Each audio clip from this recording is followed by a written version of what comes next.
But one thing, when you talk about the complicated history of the Marlins organization, the fans are upset because, after they've won 2 championships, which, people fail to remember. But they've won 2 championships in 25 years. But then, like you said, they dismantled the team after they won. I understand it's complicated, but we're taking over an organization that has not been to the playoffs. So we're not dismantling a team that was successful. Look, I come from an environment where it's black and white. You either win or you lose, the bottom line. And that should be unacceptable, right? The bottom line. If people were not coming to the park in the numbers that we would like to see them coming, they're not coming for one reason, because they're saying that the team was not competitive. I never put a time frame on how long it's going to take us to turn this into a first-class organization.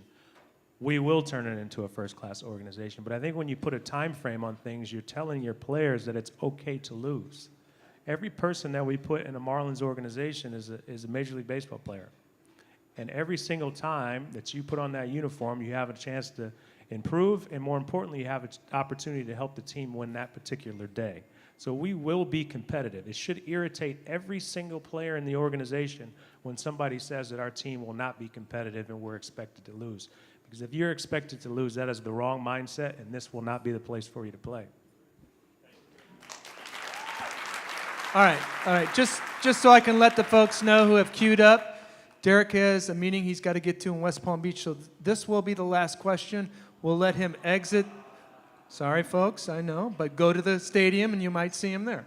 So I'm going to let Derek exit, and then we'll close out the meeting. So last question. Yep, I didn't want to end on this, See, but here I go apologizing again. Mr. Jeter, my name is Evan Golden, born and raised in South Florida, graduated Douglas, class of '99, and this community, this nation, we've been through a lot of tragedy. It's been obviously a rough week. I read an article try to cope what you did post 9/11, and you were so inspirational, and you led the healing for that community. What kind of advice, what words do you give to us so we could heal and get back on our feet and bounce back from this and come back stronger? Yeah, it's a great question. It's a difficult question.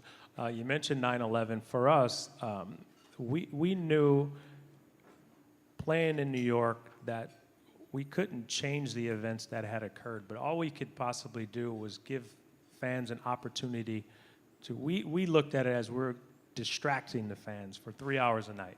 And, it was great to see how the community rallied around us, and it was probably one of the first times that I have played where we never got booed on the road, which is kind of, yeah, I know, it's very strange.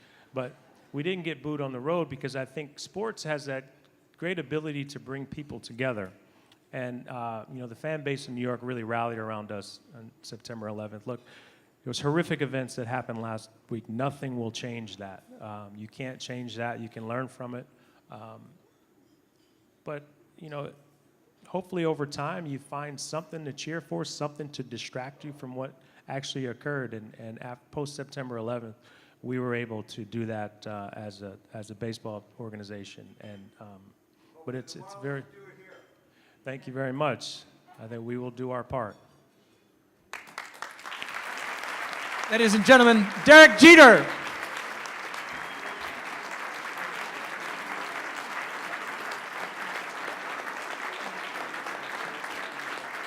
All right, we'll let Derek exit.